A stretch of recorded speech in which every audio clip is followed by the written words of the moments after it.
ABC Listen. Podcasts, radio, news, music and more. This conversation includes content that may be sensitive for some listeners. Please take care when listening. This year marks 50 years since Cyclone Tracy slammed into Darwin in the small hours of Christmas Day in 1974. The monster cyclone killed 66 people and it devastated the city. Today, on Conversations, I will be speaking with two people who survived that night. The first was a young reporter at the time named Alan Kohler. Alan was living in a share house with other young journalists and a dog named Zeus when the cyclone began bearing down late on Christmas Eve. The friends were huddled together as their house on stilts fell down around them. And when they climbed from the wreckage the next morning, everything around them was destroyed, and there were no other humans in sight. Over the next dramatic hours and days, Alan and his friends managed to let the locals know what was going on, thanks to a pilfered Roneo machine, a kind of early copy machine, which they used to print an emergency edition of the Northern Territory News.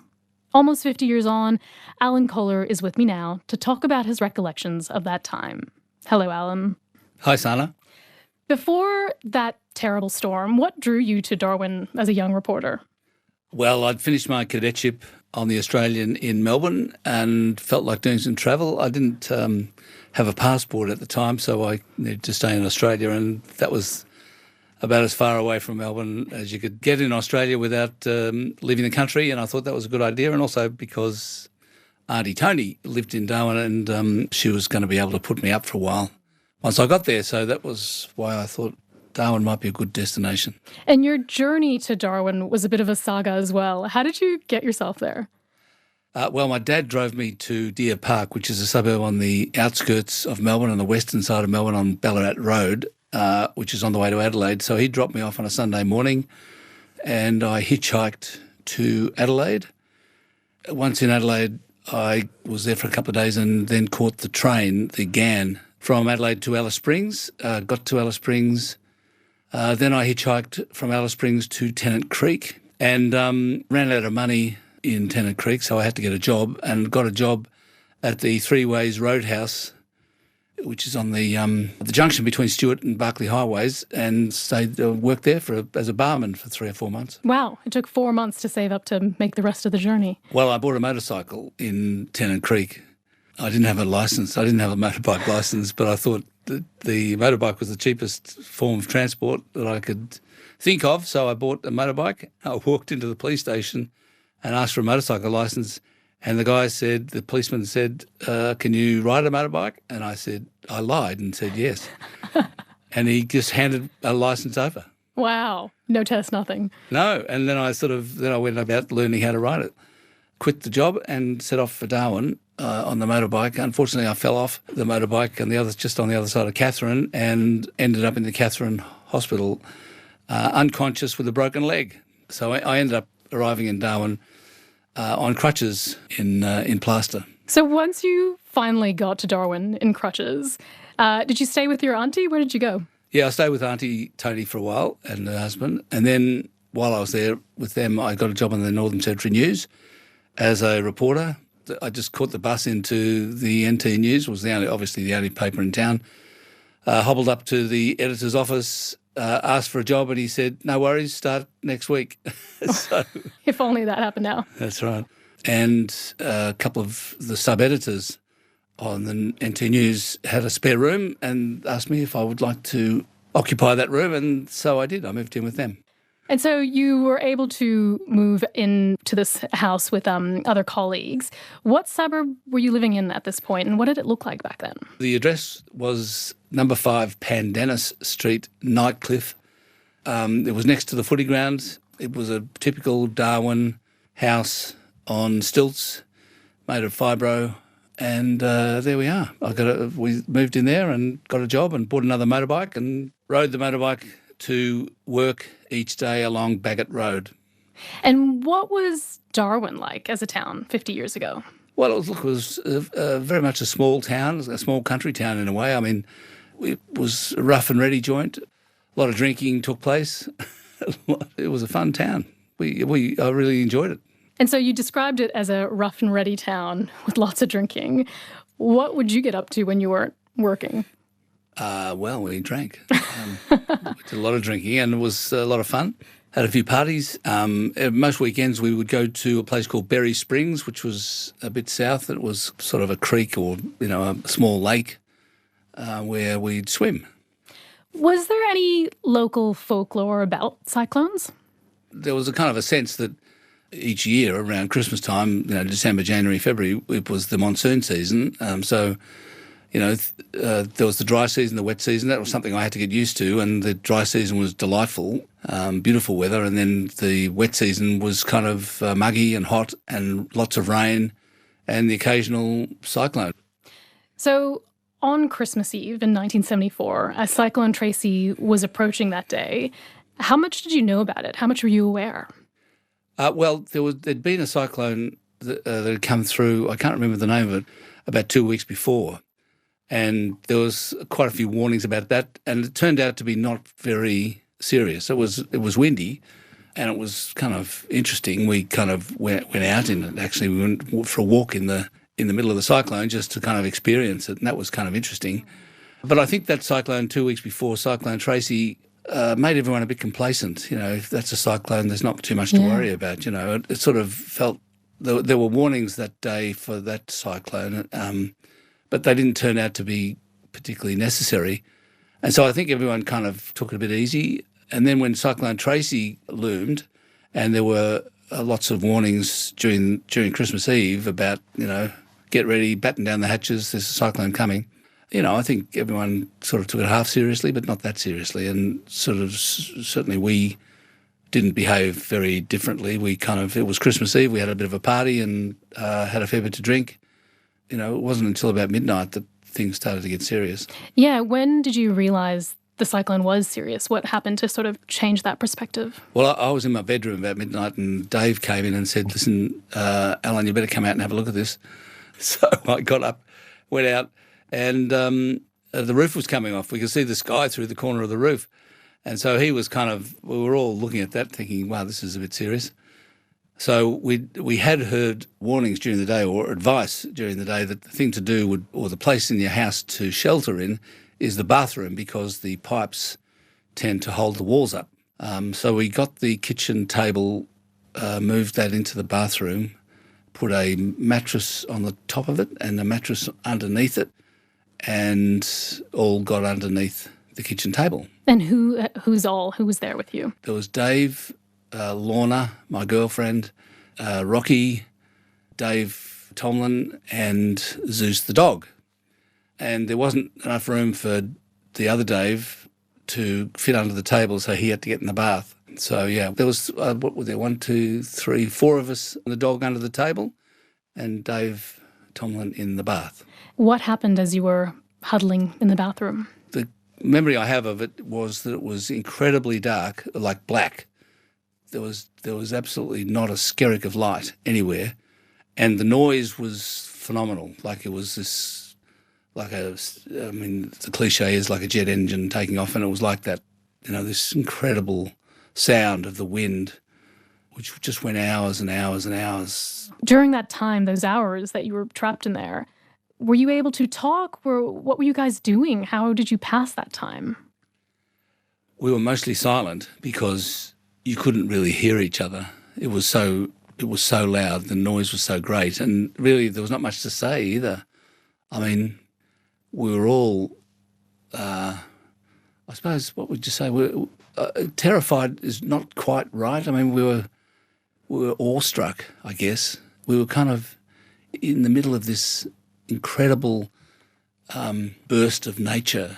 So this display of nature's fury, we were in the middle of it. And I think we all had this sense of being in awe of this. And so we didn't really, what do you say? Yeah. And suddenly, after about 3 hours, it stopped. And we were about to get out and somebody said, no, that's probably the eye, we better stay put. And yes, it was the eye, and that took about 20 minutes to go past, and then it started up again the other way. And I mean, about halfway through, I can't remember whether it was before or after the eye passed over, but the house fell off its stilts and went into the backyard and hit the ground with a big thud. Was anyone injured when that happened? Tomo's front teeth got knocked out on the side of the bath. That was what happened. It was bad enough. And so when the house fell, where was the bathroom in connection to all of this? Did you guys fall as well, or was that still standing? Yeah. No, we all fell into the backyard with a crunch. The bathroom remained intact. We were kind of still sheltered inside the walls, now located on the ground as opposed to on stilts. And it must have also been terrifying. Were you scared?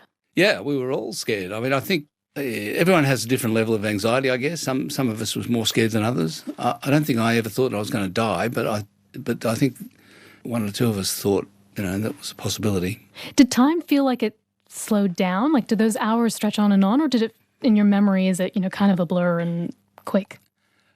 My memory is that it did take a long time. It just, it was a long time. And then suddenly time sped up when the house fell off the stilts and went into the backyard. It was like really rushed, and there was lots of sound of crashing and banging of debris flying around, and it was pretty awesome. And so what happened in the morning? At what point were you able to climb out of that bathroom? Well, probably about 6 or 7 a.m, I can't remember exactly. The wind died down and it was clearly over. I climbed up on top of the table so I could look out over the wall because there was no roof, and I was able to see out over the wall, and all I could see, as far as I could see, was demolished houses. There was not a bit of structure standing. Wow. There was just nothing. As far as I could see, there was nothing but rubble, and so I let out a very long expletive. What went through your mind at that point? Well, I actually did think that everyone was dead then. I thought we were the only ones alive in Darwin. That kind of went through my head. I mean, I suppose I wasn't thinking rationally. If I'd thought rationally, maybe I would think, oh, well, that can't be true. But there was certainly no life that I could see. There was a person in the house behind us. There was a person who had been living in a caravan, and that caravan was gone, like it was nowhere to be seen. At that point, do you remember talking to each other, or were you still kind of awestruck? We were then talking to each other and saying, what the hell, this is unbelievable. We were kind of possibly gabbling with the adrenaline. Yeah, was anyone panicking, or were you all kind of in shock? We were kind of in shock. Very definitely in shock. Poor Tomo's teeth were, he was in trouble with his teeth gone, bloody front of his face. But that was the only injury, thankfully. And the dog was okay. This was pretty complacent. He was fine. How did you come to realise, in fact, many people had survived? They were all, sheltering in schools and that kind of thing. Well, it took a while. We got out and stood on the side of the road in sort of disbelief for a while. And after a little while, we saw a car coming towards us down Pandana Street. And we sort of started jumping up and down and waving our arms like people on a desert island, castaways. And the car just kind of slowly drove past us. It didn't stop. We kind of thought, okay, we obviously are not the only people left alive in Darwin, otherwise they would have stopped. So then we struck out for the school, which was around the corner and up the road a bit. And when we got to the school, we found that it was still standing, and the gym was full of people who had been sheltering there all night. That must have been a relief to see. Well, it was a relief to see that, and also it was interesting because the people there had gone to the school because their house had completely blown down, and they had no other shelter. They had to find shelter because, whereas we were able to stay in the bathroom, but if our bathroom had blown away, we would have been exposed, and we would have had to ourselves kind of run through the cyclone to find some shelter. And so that's what, when we talked to people there, that's what had happened. All these people, their houses had completely blown down, and they had to kind of make their way through the cyclone, dodging, bits of flying debris to make it to the school. Did the rest of Australia know what was happening at this stage? Oh, no, I don't think so. I mean, I think you get news reports saying there's a cyclone on the way to somewhere. You get that now, and there was then too. But I think while it was happening, nobody really understood. And it wasn't until the next day that the extent of the damage was known about. So what did you and your mates decide to do next? We hung around the school for a bit. I think there was some sandwiches and, had a drink, and we made our way. I don't know how we got there. We got into the city by the end of Christmas Day, and then we found all the offices in the city were still standing because they were made of brick, and we, like a lot of people, found an office that was empty and available, and we slept there the night in someone's office. Next morning we got up and went to the police station and realised that there was a sort of a lack of information. People needed to know what was going on around Darwin, and the newspaper was down and not working. So we thought, well, we needed to try to do something. We weren't the entire staff of the Northern Territory News, but we were kind of a fairly big part of it, about 4 of us. And we found the editor, John Meeking. He was at the police station as well. So we kind of borrowed a ute from somebody. We went off looking for a printer. We found a print shop that had been partially damaged. The door was open and we were able to get in. We loaded a printer on the back of the ute and drove it back to police headquarters and set it up in the basement and set about writing an emergency edition of the Northern Territory News just so that we could sort of tell people what was going on. And really the information that we got for that came from the police. It was just basically an information sheet, 2 pages on A4 that we stapled and, ran off a whole lot of copies. And then we kind of, still in the ute, drove it around to all the places where people were sheltering around Darwin and sort of dropped off a whole lot of copies to people so they knew what was going on. It was basically to the schools. So all of the schools were full of people who were still kind of sheltering there. And, we just dropped off a bundle to each of the schools and let them distribute them. How long did it take for the rest of the country to realise what had happened in detail? Look, I think a day or two. I mean, obviously a lot of reporters showed up and there were correspondents who were there for the ABC and so on. I mean, so the ABC was reporting it pretty comprehensively at the time. And Jim Cairns showed up either on Boxing Day or the day after. He was the acting Prime Minister because Gough Whitlam was out of town. And did you keep reporting as the story unfolded, as the days went on? Well, to be honest, I didn't know. I mean, we did that sort of first edition, and then, to be honest, about a day or two later, I caught the plane to Melbourne. I mean, the government was offering to pay for anyone who, was come from a different city, was there temporarily, to pay their fare back to where they came from. So myself and my friends all took them up on that. What was it like to get on that plane out of Darwin? It was a bit of a relief, to be honest. I mean, look, I'd been in Darwin for, about 10 months perhaps, and it was fun, it was great, but it didn't feel like home. I wanted to get home. What did that experience of such a massive natural disaster so early in your journalism career teach you about being a reporter? I suppose it showed me the importance of information, the importance of telling people what's going on at a time like that. That the most important thing is to inform the people who are affected by it. I mean, rather than the people who are sort of watching from afar.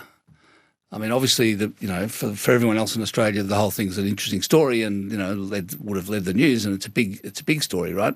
But for them, it's just a story that they're seeing, and they kind of move on. But the most important thing was to inform the people who were affected by it, who were in Darwin, to make sure that they knew what to do and where to find assistance and so on. I mean, that was I suppose the thing that we kind of were focused on mostly, was to help our fellow Darwin inhabitants to find out the things they needed to know.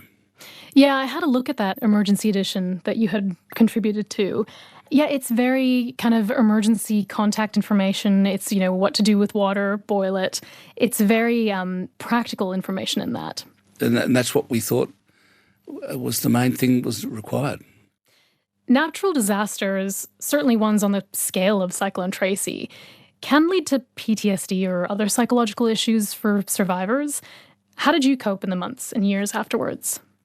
Look, there was only one time, possibly about 6 months later, when I kind of was affected by that to some extent. I was actually in Kalgoorlie in Western Australia, and there was a really big storm, and I did curl up into a bit of a ball. I did get a bit anxious. It sort of was an involuntary kind of response to the storm, which clearly was a bit of an echo of Cyclone Tracy. But that was really the only time that I had a sort of a delayed response to it. Did that reaction to that first storm, did it surprise you? It was. I hadn't really expected that. I hadn't forgotten about Cyclone Tracy, but life had moved on, and I was, I was working as a miner at the time in Kalgoorlie underground, and I was kind of getting on with life. And looking back, what do you make of the newspaper edition you managed to put out in those days after the cyclone? Yeah, I'm glad we did it. I don't feel like it was heroic in some way. It was just like we were just doing our job. The job is to communicate with people, to tell people what's going on, and we really, all of us, felt a strong urge to do that, and we felt satisfied to be able to achieve it. I know a lot of people say, I was just doing my job, and it was true, we were. And what about the people you were had been sheltering with in the house? Are you still in touch with them? Yeah. Unfortunately, Rocky's since passed away, but Dave remains a friend. He lives in Brisbane, and I see him from time to time. Have you been back to Darwin since that time? Oh, look, only briefly. I went there to do a talk of something for the ABC, possibly about 10 years ago. And Darwin's changed a lot, that's for sure. Yeah, did it bring back any memories being there, or did it just feel like a completely different place? It did feel like a completely different place. I mean, the weather felt the same, but it felt completely different. So do you feel like the experience of living through Cyclone Tracy, having survived it, has it changed you in any lasting way at all? Who knows what you would have been like if you hadn't experienced that. It gives me a fantastic story to tell my grandchildren. It certainly did give me a respect for nature, and I really do now understand the power of nature in general and cyclones in particular. So when I see news stories on the TV about cyclones, I really get it. I understand what people go through and how terrible it is. And what's it like to recall these memories 50 years later? Are they still sharp for you, or how do they feel? Look, some of it's sharp. I remember bits really clearly. I'll never forget the feeling of standing on that table and looking out across Darwin. So that really does stay with me. Just seeing the devastation around, that's certainly the case. I mean, in general, I do remember the whole period of living in Darwin really fondly. It was a really terrific period of my life. I'll never regret going there. Alan, thank you for sharing your memories with us. Not at all. It's been a pleasure. Podcast. Broadcast.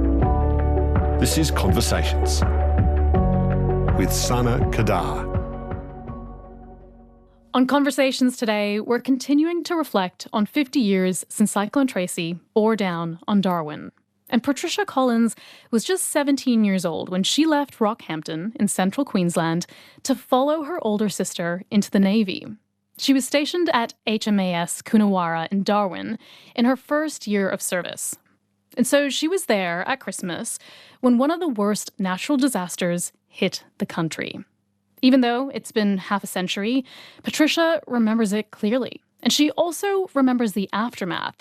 In fact, she's written a book about her experience, and it's called Rock and Tempest: Surviving Cyclone Tracy.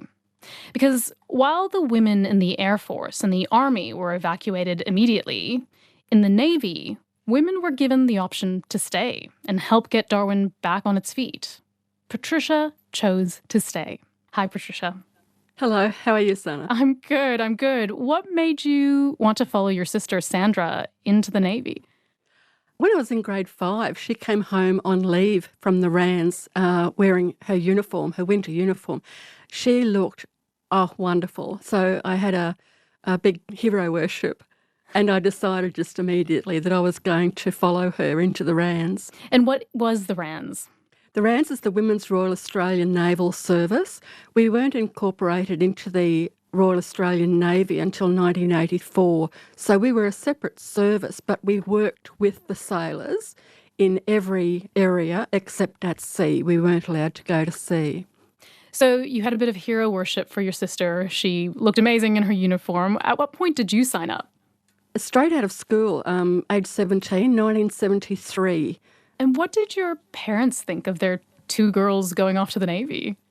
My father had passed away by the time I joined, and that left my mum on her own, but she was wonderfully supportive.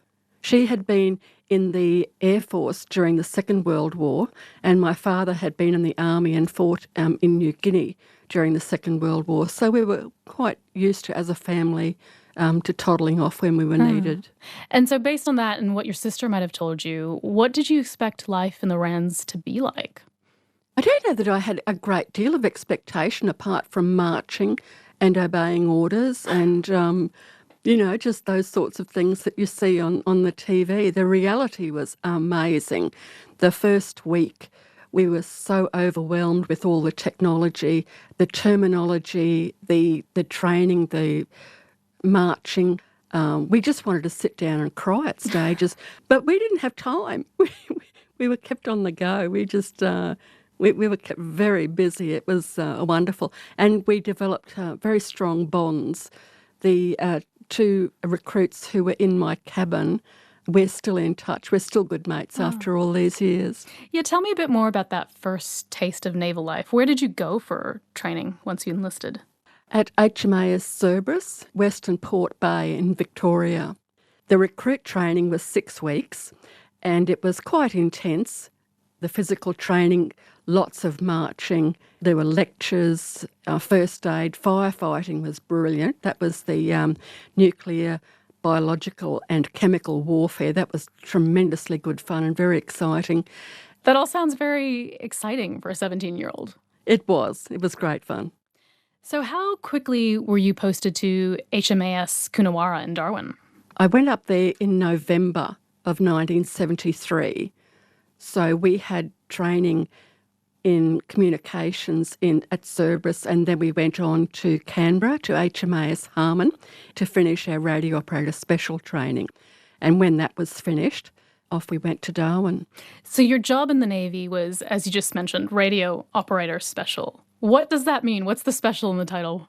Well, we preened over being called special, of course.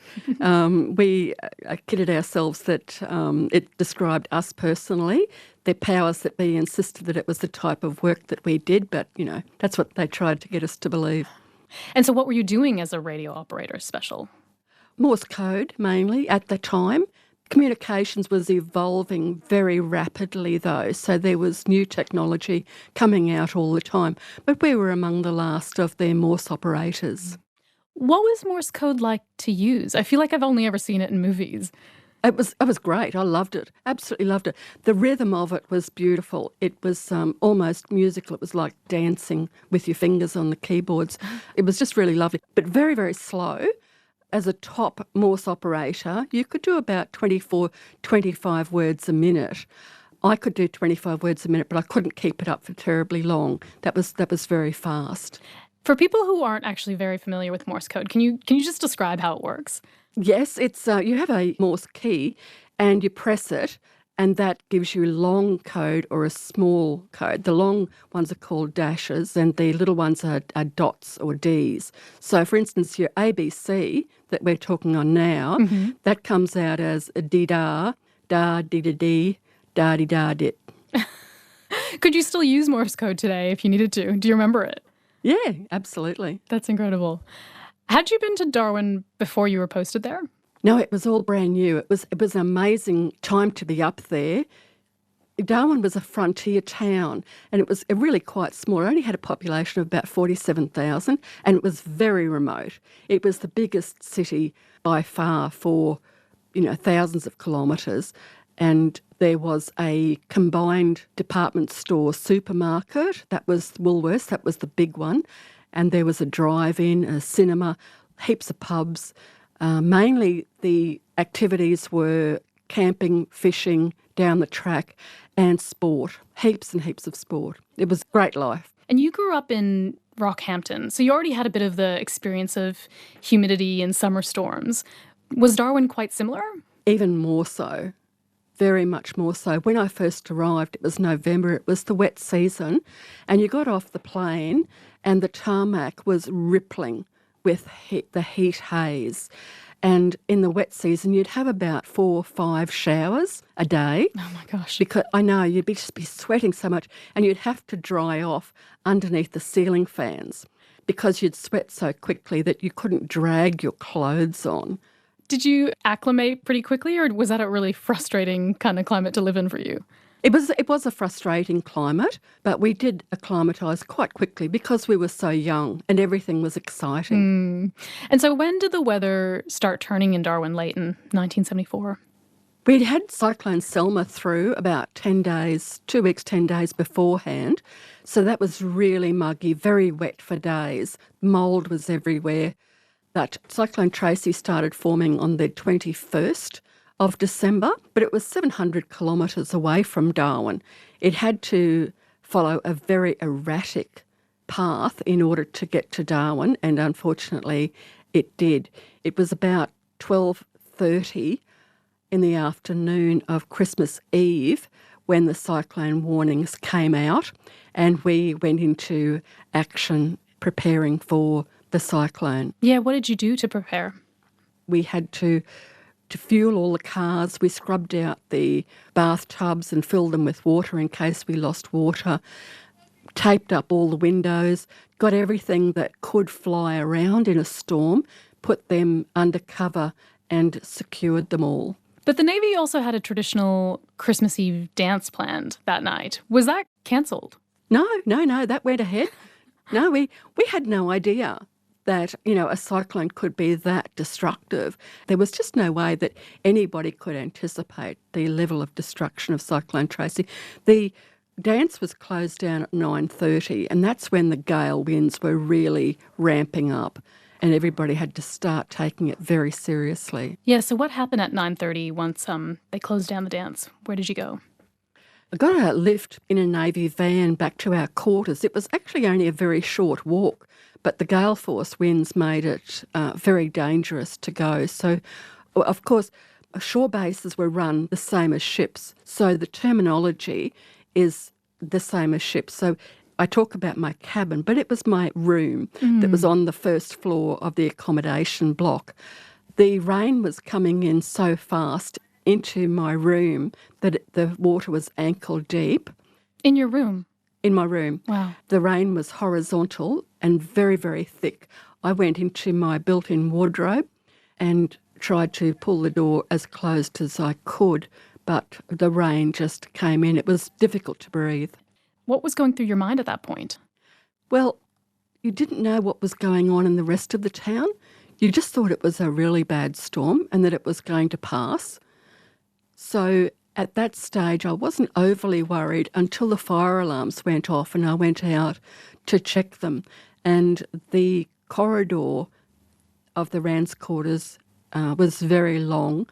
There was a stairwell at either end, and the water was flowing so rapidly and so high down the corridor. It was over ankle deep and like whitewater rapids. And I was knocked off my feet while trying to inspect damage and slid along about 10 metres or so. That was terrifying. I managed to pull myself up, got back into my cabin, back into the wardrobe. And then when the eye went over, we were all ordered to go down to the junior sailors' mess. And that was quite concerning because you just don't know how long the eye is going to last. And then, of course, it hits with ferocious strength from the other side. But most of us got down to the junior sailors' mess, and then we used tables and linen to barricade ourselves and all the children to keep them safe There were when the children cyclone too. hit. Oh, yes, yes. There was a marriage patch, what we call a marriage patch, a housing estate virtually on the base that wives and children lived in. They had a dreadful time coming from those houses as they disintegrated around them. And so once you made it to the mess and you were with everyone else, how different was it to go through the second part of the storm with other people rather than alone in your closet? It was a great comfort, even though the extent of the damage and how dangerous the storm was, how dangerous the cyclone was, sank in, it was still a great comfort to be with other people. And so what happened during that second part of the storm?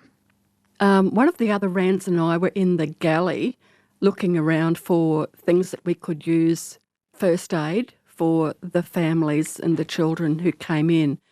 We could hear the roar of the eye wall of the cyclone coming.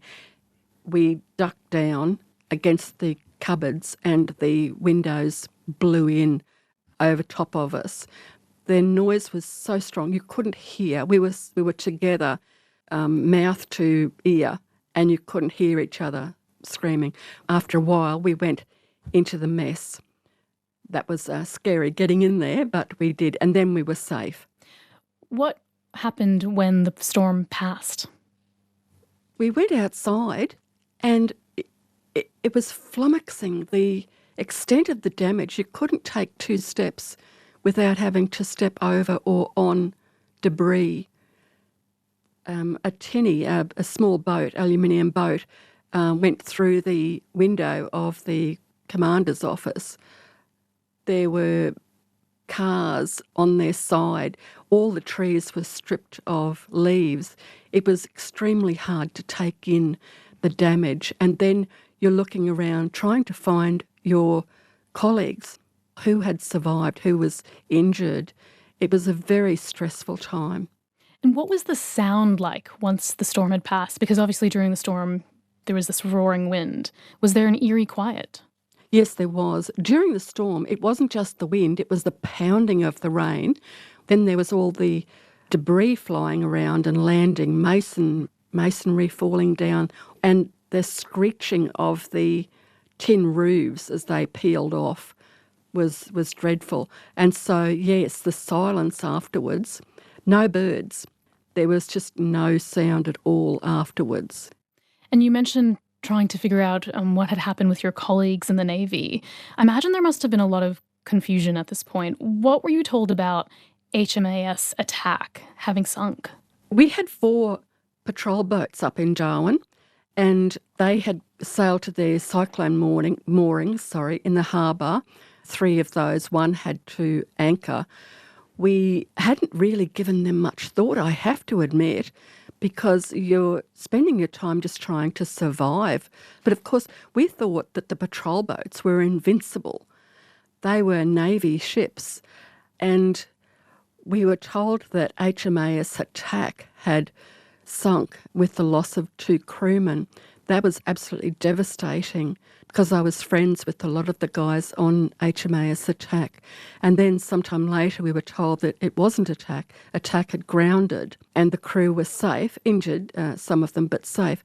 But it was HMAS Arrow that had been thrown up against the wharf and driven under the wharf and sunk, and 2 of the sailors, Les Catton and Ian Jack Rennie, had been killed.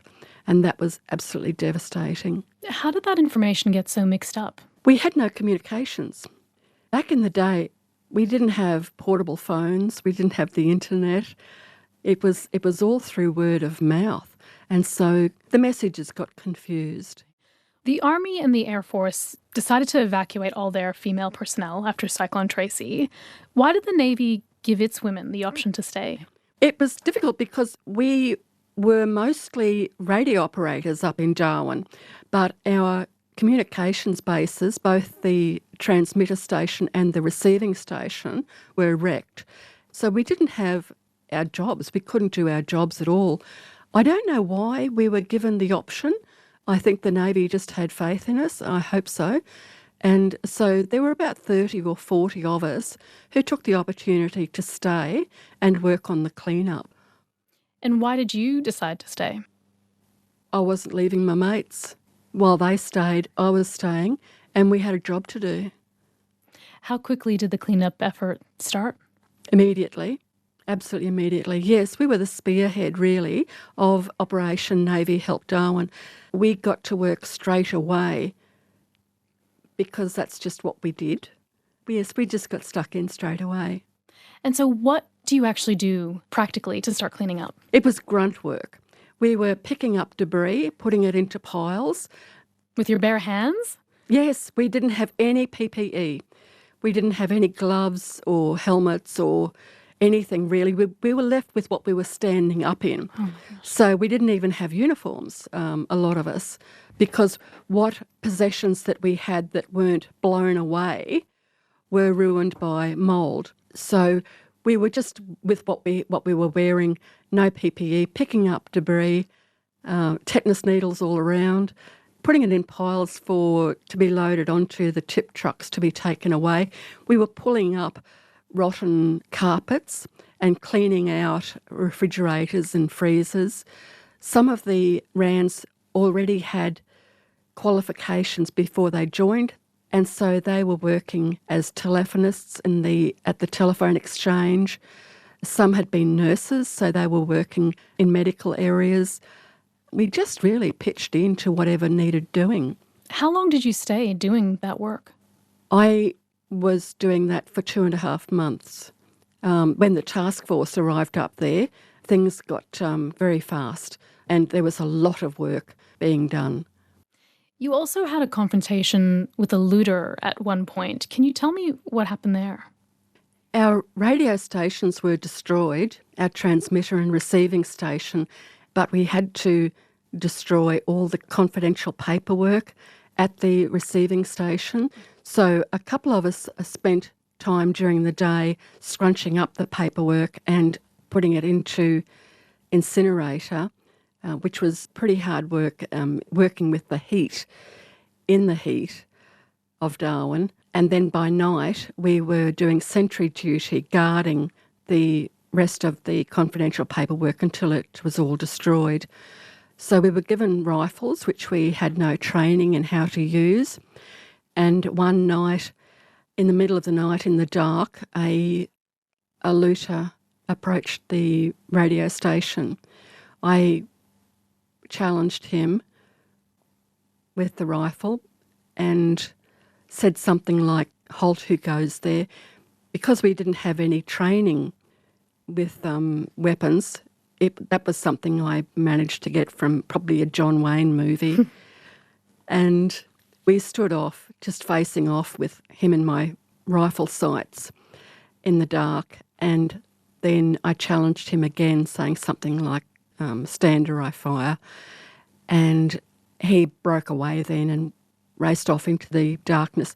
He only needed to take about 3 to 4 steps before he was swallowed up in the darkness. It was such a black night, and I was left on my own again. It was very difficult to come to terms with that experience because the actions that I took were strong and effective, but I was terrified, I was scared and very vulnerable. And the conflict between the actions that you take and the feelings that you have was something that stayed with me to this day. What do you think of when you think of that moment now? It stays with you, that feeling of vulnerability. So even though many years later I was able to acknowledge that I did my duty, I did secure the communication station, I did secure all that classified material, but again, it was the difference between the actions that I took, which were strong and effective, and the fear and vulnerability that I felt at the time. So it definitely did stay with me and still does. And the city must have been such a strange place after a lot of the population had been evacuated. What was the atmosphere there like? You're talking about looters, the Navy coming in. What was it like in Darwin after Tracy? It was dynamic. It was amazing to see so much efficiency and hard work and effective work being done to clean up. And there was just so much needed to be doing. The whole town was completely wrecked. There was nowhere to go. You couldn't go somewhere and have a cappuccino for a rest. There was nowhere that was normal at all. And that was really interesting, though. And there would have been just so much rubble to clean up, given that 80% of Darwin was destroyed. I just have to wonder, where did all that junk go? Do you know? No, I don't. They must have had tip areas outside the town. I was just involved in picking it all up and loading it up into the trucks and waving goodbye. Were you ever officially listed and recognised for your work after the cyclone? No. It wasn't on our service records. And the government brought out the National Emergency Medal in 2011 for responders to federally recognised national emergencies, but only responders to national emergencies after 2009 are eligible. So responders to emergencies prior to 2009 are not eligible for that medal. There have been a number of appeals to successive governments to have Cyclone Tracy responders awarded the National Emergency Medal, but they have all been rejected. How does that make you feel, the fact that there hasn't been that kind of official recognition? I tell you what, even though the Navy and the politicians don't rate us, we remain proud of our achievements in Darwin and our service to the people of Darwin. The Navy, Army, Air Force, we did a really good job. And that's what's important. Have you ever been back to Darwin since the cyclone? Yes, I served up there for 11 months and then went down to Melbourne for a year. And then unfortunately was sent back to Darwin, did another 16 months up there, another 2 wet seasons, which was not as much fun. But I haven't been back there since then. It's obviously 50 years, half a century since Cyclone Tracy. What do you make of the whole experience now? How has it changed you, or has it? Look, you wouldn't have missed it for the world because we did such a good job.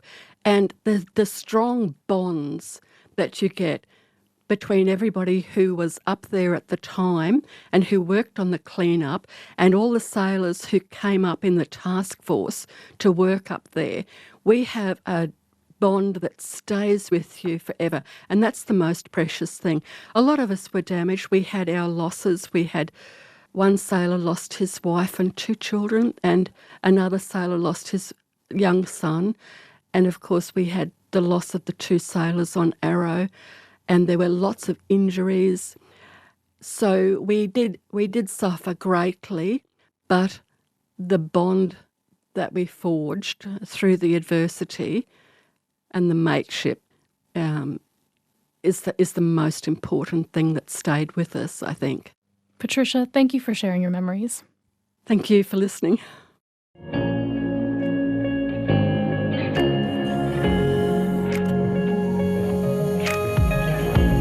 Podcast. Broadcast. This is Conversations with Sana Kadar.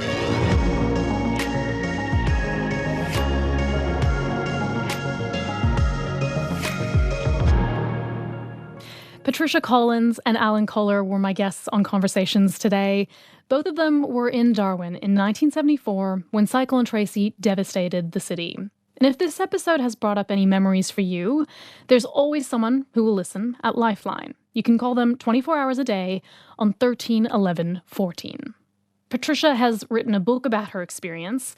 It's called Rock and Tempest: Surviving Cyclone Tracy. This episode of Conversations was produced on the lands of the Gadigal, Wurundjeri and Taribalang peoples. I'm Sana Kadar. Thank you for listening.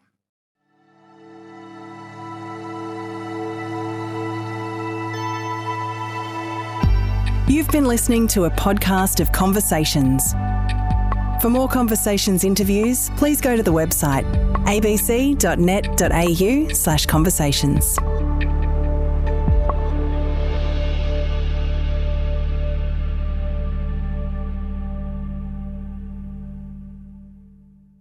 Hey, I'm Tyne Logan, the ABC's weather reporter. As a fan of conversations, you must love a good story. So, you should try my new podcast. It's called The Weather That Changed Us, and it's all about the disasters that have shocked and rallied Australians, from droughts and cyclones to freak hailstorms, and how they've left lasting fingerprints on all of our lives. Search for The Weather That Changed Us on the ABC Listen app.